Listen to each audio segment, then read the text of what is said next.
Hola, ni hao, bienvenidos a Chinomanía, el podcast donde hablamos, analizamos y explicamos temas de interés sobre China.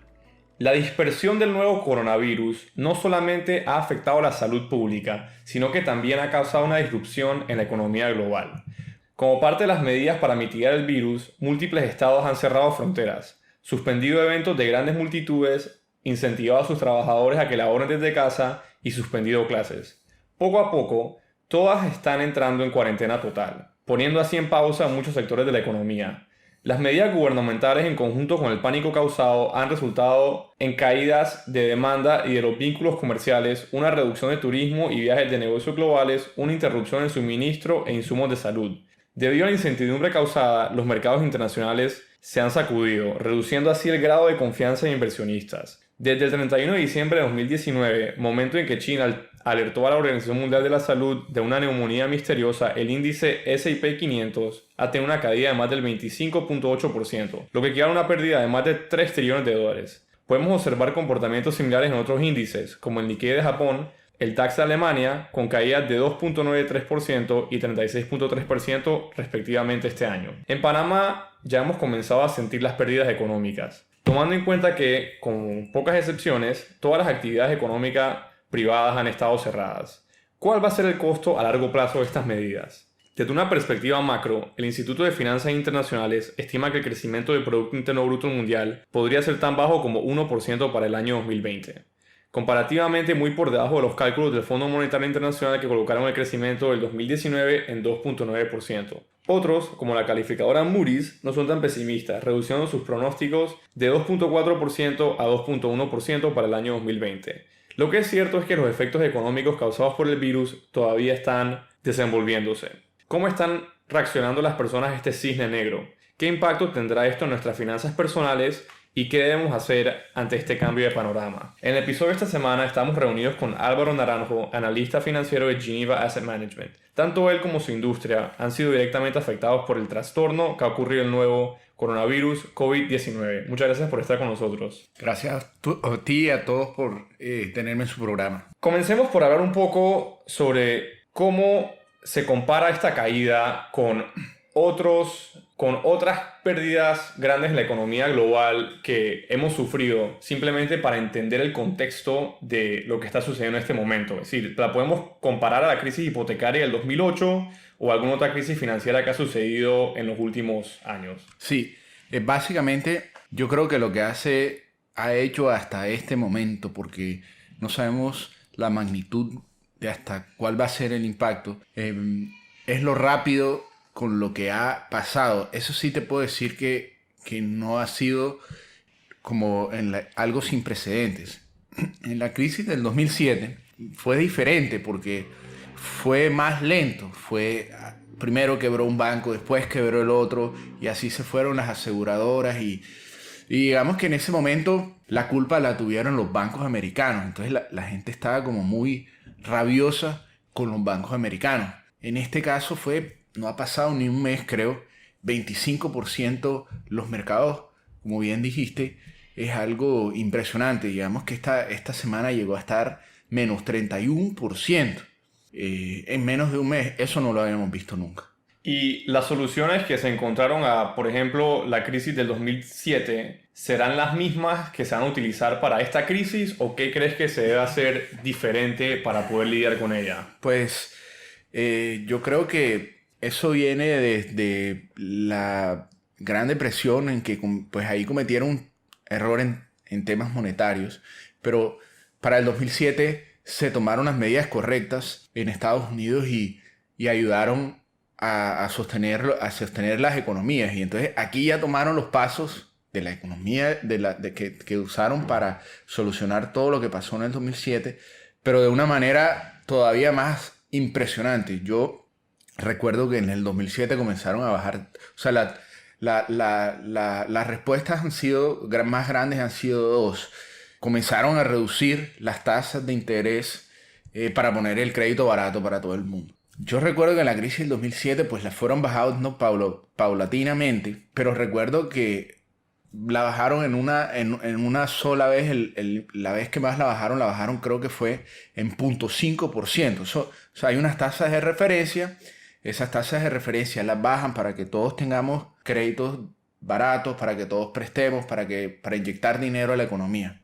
Este caso, la semana pasada, en una reunión un domingo sin precedentes, la bajaron 1% por completo. Eso fue más agresivo que en el 2007. Eso, al hacerla por primera vez, creo, porque, o por lo menos en mis 20 años en este tema, creo que fue un domingo. Creo que también eso manda un mensaje. La reunión estaba programada como para un miércoles y fue un domingo. Eso también manda un mensaje y fue de urgencia. Entonces no esperaron a su reunión usual y la bajaron 1%. Y la otra gran medida, que fue lo que aprobaron esta semana, fue un paquete de estímulo de 2 trillones de dólares. O sea, esa cifra es también sin precedente. Nunca en la historia de Estados Unidos había habido un paquete tan grande para estimular. Digamos que en la crisis financiera fue de 700 billones, o sea, esta fue 3 veces más. Ok, intentemos traer estos cambios económicos, el impacto mundial que ha tenido esto a Panamá. Ya sabemos que muchos comercios privados, con algunas excepciones, han estado en pausa, han cerrado y por ende hay muchas personas que no están recibiendo un ingreso. Desde tu lectura, ¿cuál es el impacto que esto va a tener y qué deben hacer estas empresas o estos sectores que ahora mismo están inactivos para poder mantenerse o recuperarse después de que todo vuelva a tener una actividad económica saludable? Sí, yo creo que hay varios puntos. Es difícil, pues, la pregunta es difícil como llegar a una conclusión, dada que todavía no sabemos la magnitud de esto, hasta dónde va a llegar. Pero lo que te puedo decir es que a nivel global, por lo menos lo que he visto yo que más se ha afectado en los mercados internacionales han sido las acciones de los cruceros, las acciones de las aerolíneas, las acciones de los bancos también. Digamos que todo en general. Digamos, entonces viéndolo aquí con respecto a la economía local, los primeros que básicamente creo que cerraron fueron los hoteles. Es un efecto multiplicador porque llegas y cierras los hoteles y al cerrar, pues es que fue lentamente. Cuando cerraron primero el aeropuerto, entonces dejó de entrar todo tipo de personas, de turismo, empresas corporativas, todo. Entonces los hoteles se fueron quedando lentamente sin ingresos.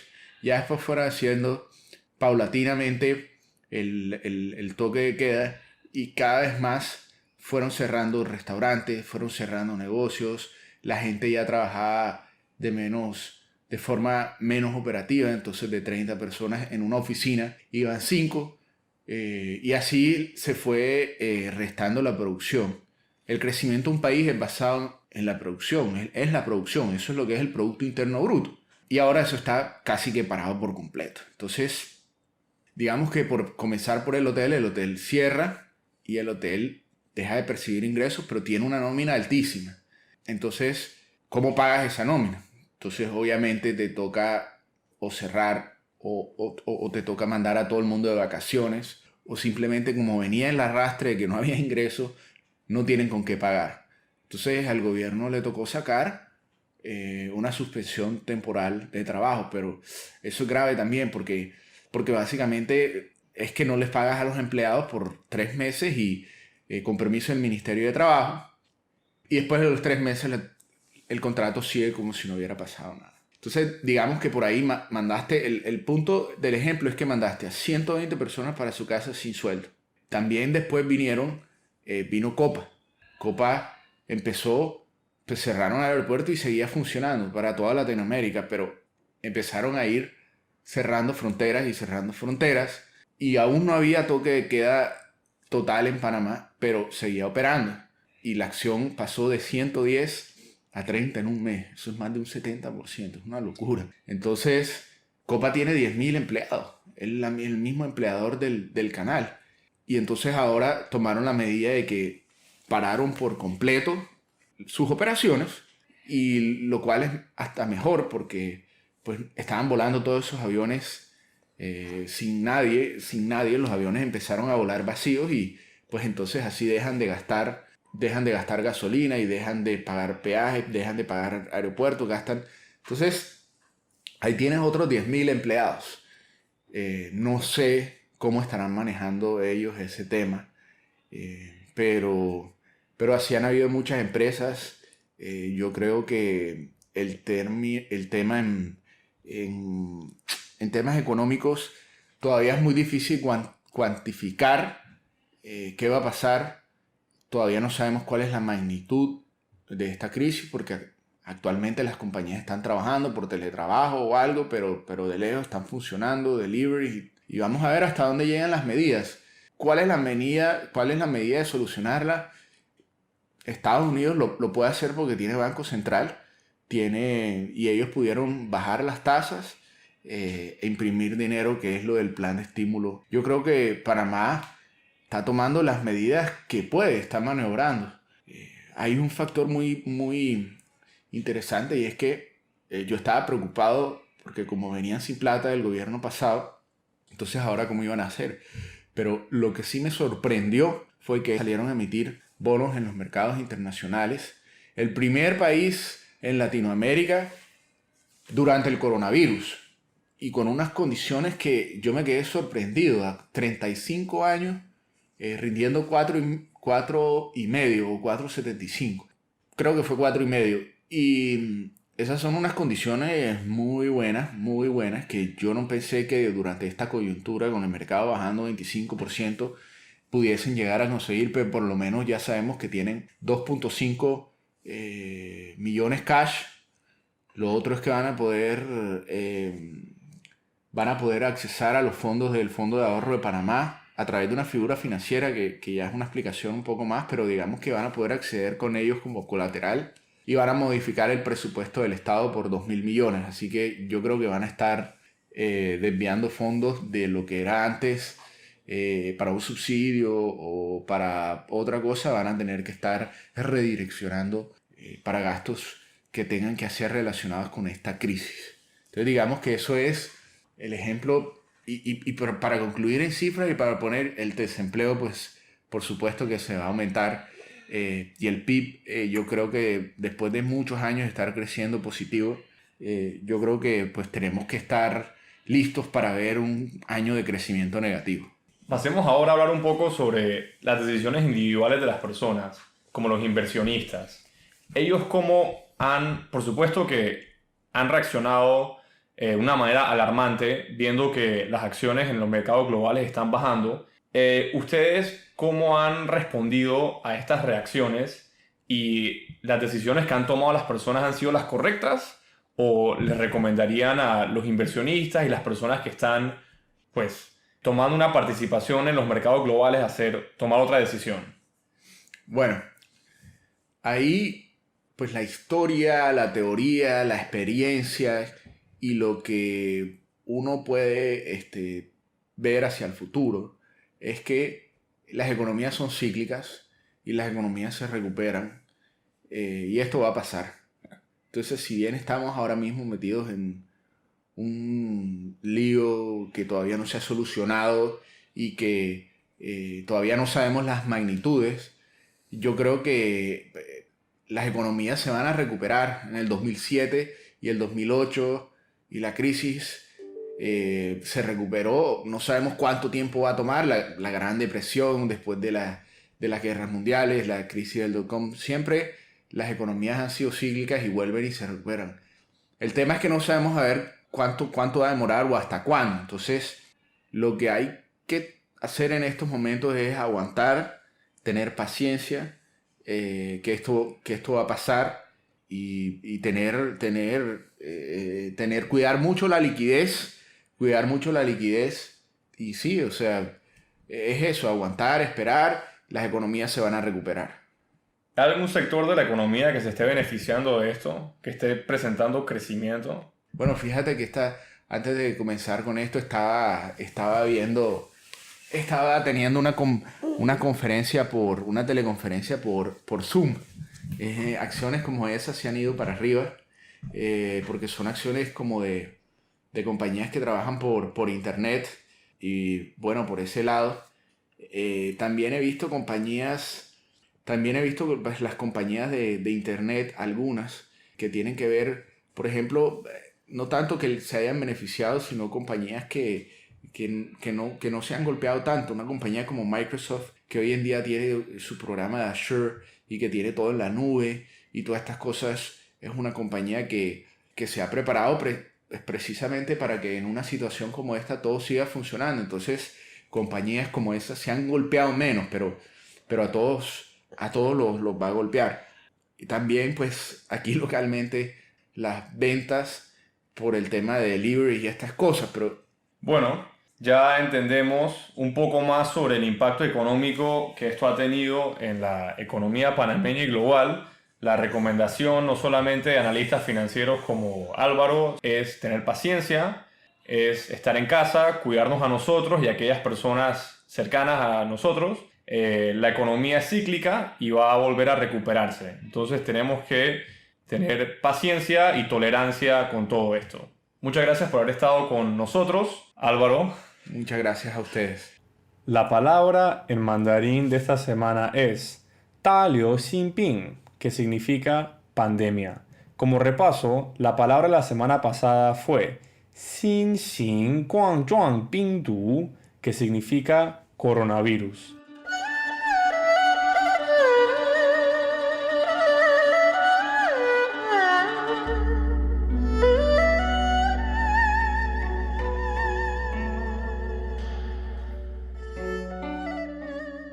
¿Qué más está pasando entre China y América Latina? El pasado 24 de marzo, el Ministerio de Salud de Panamá informó que ha recibido una donación de 5.000 pruebas de COVID-19 de la República Popular China. Entre las donaciones que están en camino también se encuentran cargamentos de mascarillas y ventiladores. Panamá no ha sido el único país en América Latina que ha recibido apoyo chino. El lunes 30 de marzo, llegó un equipo de 8 expertos médicos chinos a Venezuela para ayudar en la lucha contra la pandemia. Los médicos venían acompañados de un cargamento de suministros que incluye medicamentos, respiradores, mascarillas médicas, trajes de protección y 500.000 pruebas para la detección del virus.